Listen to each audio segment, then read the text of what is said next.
আসসালামু আলাইকুম। কিছুদিন যাবত সজনে পাতার পাউডার খুঁজতেছিলাম বিভিন্ন জায়গায়। অনলাইনে কয়েকটা জায়গা খুঁজে পাওয়ার পর এটার দাম শুনে অবাক হয়েছি। সজনে পাতা তথা ইংরেজিতে যেটাকে মোরিঙ্গা পাউডার বলে, এই মোরিঙ্গা পাউডারের দাম এত, এটা আমার আগে জানা ছিল না। তাই ভাবলাম যে এত টাকা দিয়ে এটাকে না কিনে দেখি আমরা এটা নিজেরা তৈরি করতে পারি কিনা। আমাদের বাড়িতে যে সজনে গাছটা ছিল, ওই সজনে গাছটা গত বছর ঝড়ে ভেঙে গিয়েছে। তো ছোট ভাই ইমামুল বলল যে ভাই আমাদের বাড়িতে এই গাছ আছে, চলেন আমাদের বাড়ি থেকে এই ডালগুলি পেরে নিয়ে আসি।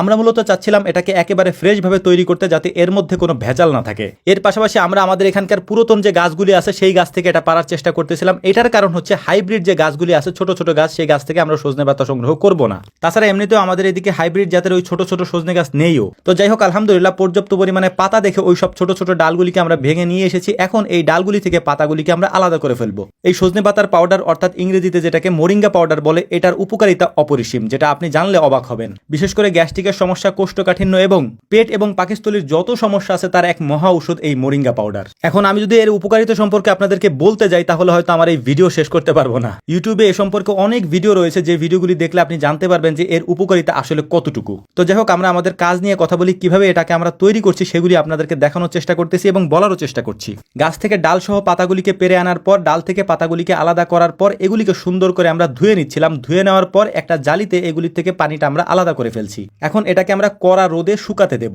1 থেকে 2 দিন ভালো রোদ পেলে এটা সুন্দর করে শুকিয়ে একেবারে মচমচা হয়ে যাবে। তো পাতাগুলিকে আমরা প্রচন্ড রোদের মধ্যে সুন্দর করে নেড়ে দিচ্ছিলাম, যাতে করে এই পাতাগুলি খুব দ্রুত শুকিয়ে যায়। প্রথম দিন যেহেতু আমরা রোদে শুকাতে দিয়েছি একেবারে দুপুরের পরে, তাই পরের দিন পর্যন্ত আমাদেরকে অপেক্ষা করতে হবে। পরের দিনও আধা বেলা পর্যন্ত এটাকে আমাদেরকে রোদে শুকাইতে হবে। তো পরদিন দুপুর পর্যন্ত শুকানোর পর এটা একেবারে শুকিয়ে মচমচা হয়ে গিয়েছে, হাতের মধ্যে একেবারে গুঁড়ো হয়ে যাচ্ছিল, যেটা আমাদের দরকার ছিল। তো রোদে রেখেই যতটুকু গুঁড়ো করা যায় হাতের মধ্যে রেখে সেটা আমরা করে নিচ্ছিলাম। তারপর একটা বলের মধ্যে এটাকে আমরা উঠিয়ে নেব। উঠিয়ে নেওয়ার পর এটাকে নিয়ে যাব ব্লেন্ডারে একেবারে গুঁড়ো মিহি করতে। আমরা একেবারে সর্বোচ্চ পরিষ্কার পরিচ্ছন্ন করে এটাকে নেওয়ার চেষ্টা করতেছিলাম, কারণ এটাকে গুঁড়ো করার পর এটার থেকে ময়লা আলাদা করার জন্য আর কোনো সিস্টেম নেই। এ কারণেই আমরা প্রথম থেকেই এটার জন্য আলাদা সিস্টেম করে রেখেছি, যাতে ময়লা না যায়। এখন সুন্দর করে ব্লেন্ডারের ভিতরে দিয়ে এটাকে আমরা গুঁড়ো করে নেব, যাতে করে একেবারে মিহি হয়ে যায়। তো যাই হোক, আলহামদুলিল্লাহ একটা বিষয় আপনাদেরকে বলি, ওই এক বল ভর্তি সজনে পাতা আমরা নিয়ে এসেছিলাম, যেটাকে শুকাতে দিয়েছিলাম রোদ্রে ধুয়ে। এইটাকে শুকানোর পরে একেবারে অল্প হয়ে গেছে, যেটাকে গুঁড়ো করে আমরা নিয়ে এসেছি হাতে গুঁড়ো করে। এরপর এটা ব্লেন্ডার করার পরে 3 থেকে 400 গ্রামের মতো হতে পারে,